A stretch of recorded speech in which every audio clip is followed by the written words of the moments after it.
another example of linear motion. Suppose that we have a little train that runs back and forth between two stations.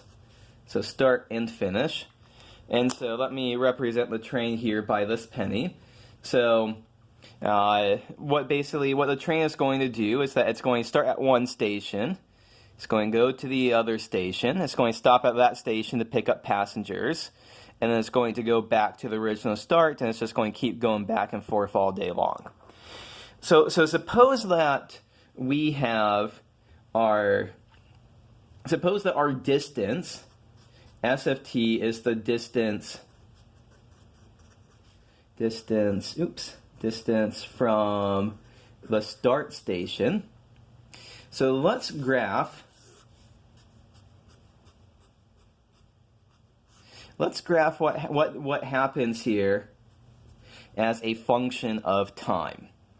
So at 0 seconds, let's say that our train leaves the well, I probably shouldn't say 0 seconds. Train's going to take a little bit of time. Let's say 2 minutes. It's a little airport train or something like that. Let's say it takes 0 minutes to 2 minutes. It goes from the start to the finish. So that would look like something like that. And then let's say it's parked at the second station for some time. And let's say eventually, I guess that's 1, 2, 3, 4, 5, 6 minutes. Let's say it goes backwards. And it returns to the start. So this is what S of t looks like. Let's graph what the derivative looks like.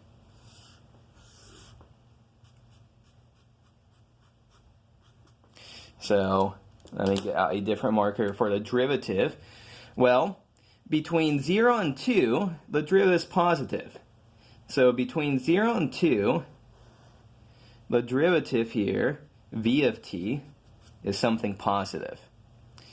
And then all of a sudden, maybe it's not constant. Maybe this isn't a good way to draw it. Maybe we could say here, the derivative goes down and eventually, well, you know what, that's unsatisfactory because that says the train's slowing down the whole time.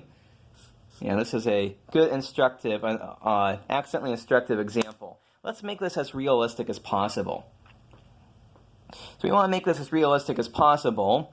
The train's going to start from rest, and it's going to go faster and faster until it hits some cruising speed. And then as it approaches the station, it's going to slow down. So I think that's probably the most accurate picture of what v of t looks like in there. Then from 2 to 6 seconds, it ain't moving. It's just parked there. And then the velocity then ends up being, when it goes back to the station, velocity is negative. It's going backwards. So we have this kind of, it goes more and more negative, it reaches some kind of cruising speed, and it slows down, which is an increase in velocity, until it parks at the original station. So that's how we could go from a graph of S of t to v of t, and how, so here positive velocity, here negative velocity, it's parked right in there.